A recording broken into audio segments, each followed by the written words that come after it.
Witajcie w części 7 robienia swetra na szydełku krok po kroku.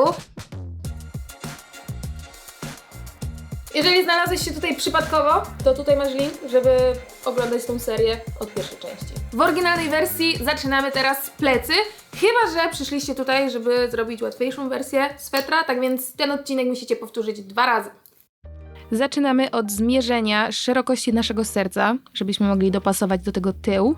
Mi wyszło 57 cm. Biorę teraz nitkę, robię pętelkę i musimy teraz wykonać oczka łańcuszka na taką długość, jaka wyszła nam po zmierzeniu swetra, czyli w moim przypadku 57 cm. Przerabiam łańcuszek i sprawdzam, wiecie, na bieżąco jak to wygląda. U mnie wyszło 72 oczka. Wykonuję teraz 2 oczka dodatkowe i przerabiam cały łańcuszek słupkami.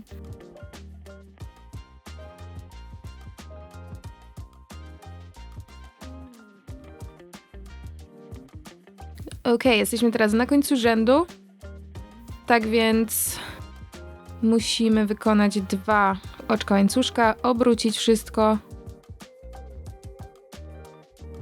i przerabiać słupki do końca rzędu.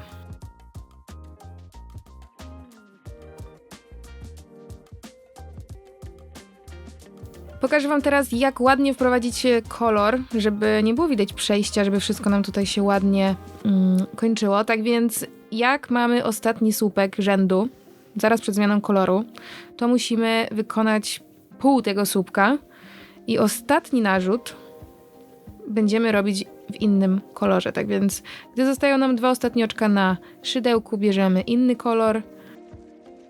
Poprzednią nitkę sobie od razu odetniemy, żeby nam tu nie merdała. I przeciągamy przez 2 oczka na szydełku, w moim przypadku jasno-różowym.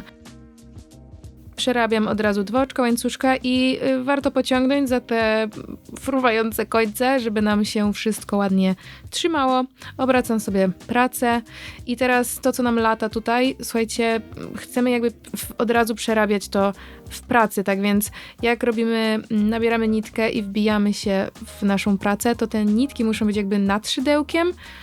Tak po prostu dobrze jest je trzymać zaraz przy naszej robótce i to się tak ładnie nam tutaj schowa.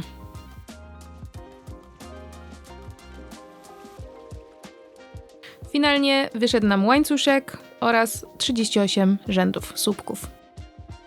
Przyłóżmy sobie teraz do siebie obie części i sprawdźmy, czy wszystko nam się tutaj w miarę zgadza. U mnie jest git, ja jestem usatysfakcjonowana, ładnie mi się tutaj kończy nasz tył w miejscu jakby, gdzie zaczyna się linia szyi. Musimy teraz dorobić po 3 rzędy z każdej strony, żeby dopasować się do tego, jakby tego, co będzie na ramiona. Ja zdecydowałam, że będą to 3 rzędy, ale musimy sobie znacznikami zaznaczyć też to jakby schodki, stopnie, czyli miejsca, w których będziemy się zwężać. Mamy zaznaczone już 3 znaczniki i policzcie sobie to po tej stronie, żeby potem z łatwością przenieść na drugą stronę, żeby było tak samo. Zaczynamy więc, wykonujemy 2 oczka łańcuszka i przerabiamy słupki aż do środkowego znacznika.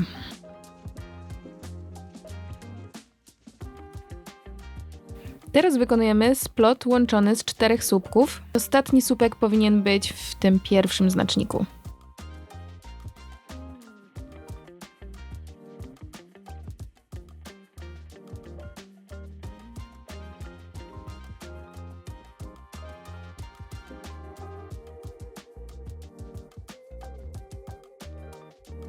Obracamy pracę na drugą stronę. Wykonujemy 2 oczka łańcuszka. I od razu robimy słupki do końca rzędu.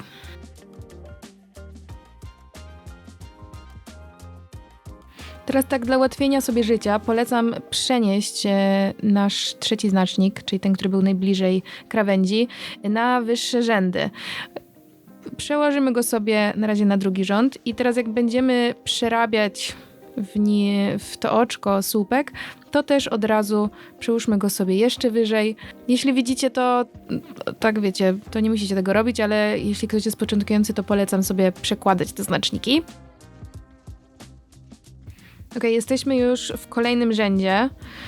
Dotarliśmy do naszego znacznika w rzędzie 3.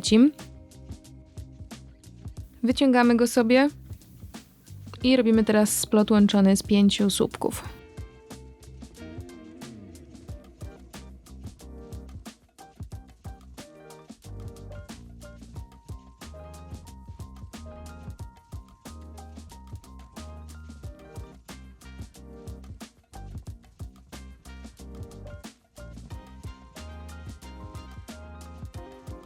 Wykonujemy sobie oczko, odcinamy nitkę, bo to już był nasz kończący rząd i to samo musimy teraz przerobić na drugą stronę.